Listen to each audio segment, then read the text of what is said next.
Welcome back. As we promised, we are going to dedicate the last part of our breakfast show to the 22 pharaohs, the 22 mummies, which are going to go from their place right now to Al-Fustat in the National Museum of Egyptian Civilization. This is going to be a journey which is going to attract the hearts and minds, if not the eyes too, of the whole world. Those who fell in love with the magic of our civilization are going to witness this journey. And to shed more light on this and also to other issues related to Old Cairo, or historic Cairo to be accurate, we are very much delighted to have with us via phone Mr. Ihab Kamel, our historian and Egyptologist. A very good morning to you, sir. Good morning. Good morning to you, Nim. Sir, let's first have a quick look at this journey, which is going to take 18 queens now to, as I said, Al-Fustat, to the National Museum of Egyptian Civilization.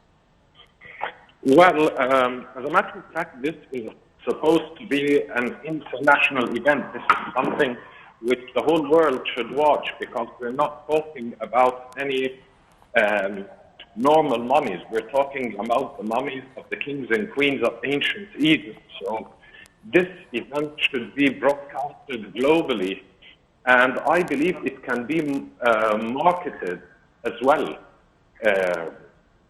You're talking about the rulers of Egypt, those who have made the history, not only for Egypt, but for the whole world.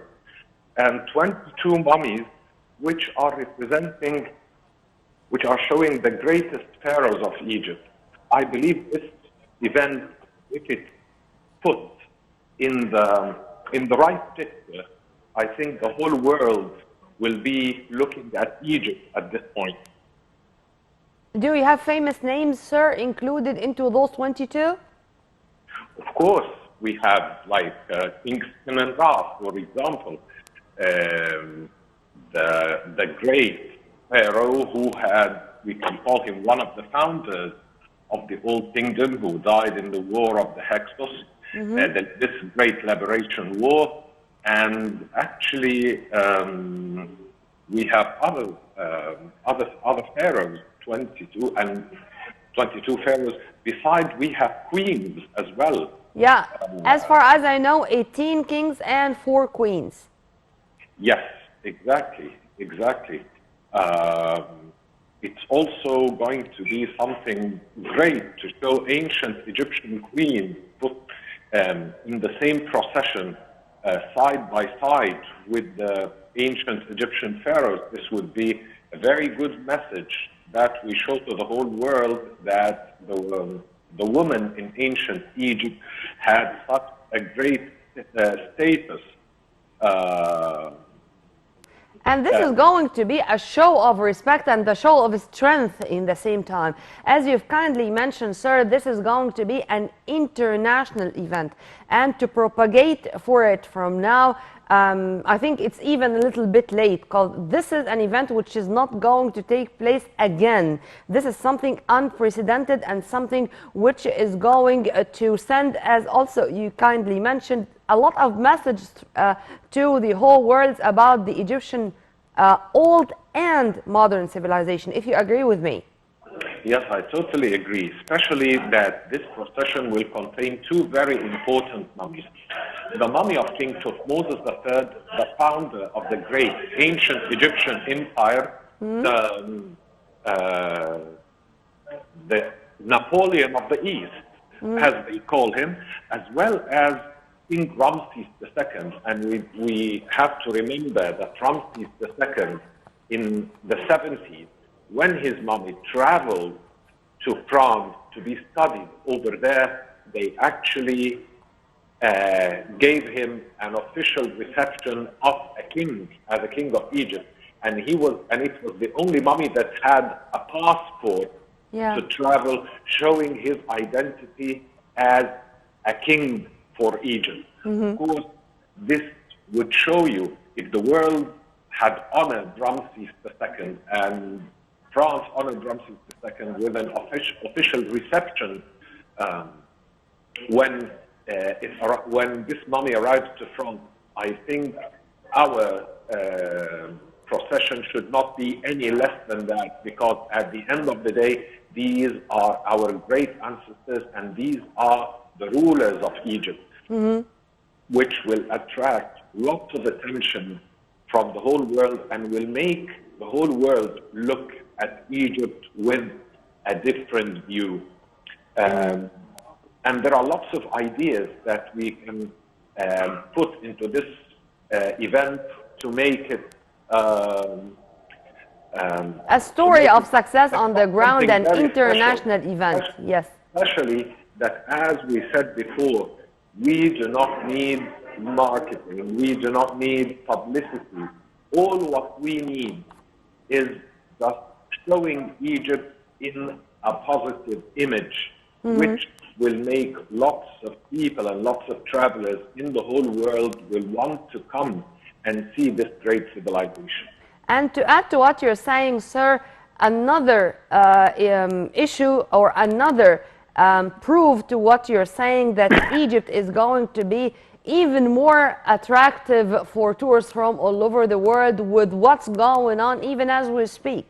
There was a very important tour of Prime Minister Dr. Mustafa Madbouli yesterday in Old Cairo, and many statements were released by the Prime Minister and also by Khalid Al-Anani, Minister of Antiquities and Tourism, with the state's commitment to revive, to renovate the glamour of Old Cairo to be a tourism hub, a center for civilization, for heritage, for culture, for even crafts and traditional industries. Would you please, sir, elaborate on this project and to what extent it's going to add to our tourism map?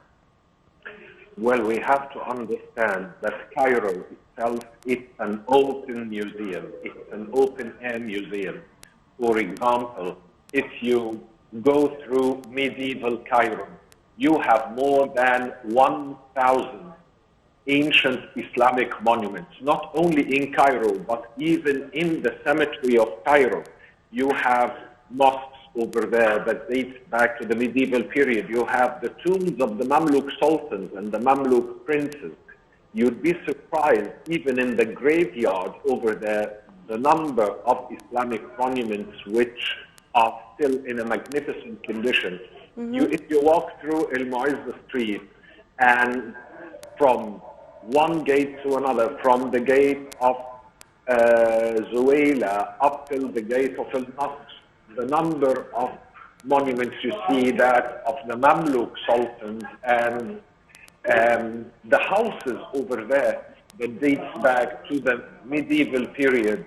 Even apart from this, you have the area of Bab al-Wazir, you have the area of the Khalifa, the street of Saliba. Yeah. As you're walking, you cannot just take off your eyes from the beauty of the architecture there that is speaking about the medieval history of Egypt. Besides, Egypt is hosting two of the most famous mosques, or the most ancient mosques of Africa. The mosque of Amr ibn al-As, which is the first mosque that was ever built in Africa, and we have the mosque of Ahmad ibn Tulun, one of the most ancient mosques of Africa that dates back to the Abbasid period. Yes. So all these treasures, it needs to be taken care of, and I think that they had waited for a very long time until our officials... Better late than never. And to add to what you're saying, sir, my final question regarding another treasure, the Egyptians themselves, the craftsmen, those who work in traditional industries. To what extent also do you think that renovating this district is going to give them the chance to introduce their products, to have their talents shining, and to introduce to Egypt and to our economy, to our tourism sector, another field, another door to be opened? Exactly. Besides, all these crafts, they represent the country's identity. As I said, Egypt will be a brand. This is part of the Egyptian brand. All these crafts and all these local industries, they are actually going to be part of the Egyptian brand, which all of us are dreaming one day that it would dominate the travel industry in the future. Well, Mr. Ihab Kamel, thank you very much for your input, sir, and have a very good day. Inshallah, Egypt is going to be all the time an example, a role model, how to be a country very much proud of its old civilization and enjoying modern civilization, to be proud of our old history and of our modern era with our own hands. Well, by this, we come to the end of our breakfast show today. You were in the company of my dear colleague Amal Mukhtar and myself, Nirmeen Abdurrahman. Many thanks for watching, but please stay tuned only on Nile TV International. And for more updates and details, please log on to www.nileinternational.net. Many thanks for watching.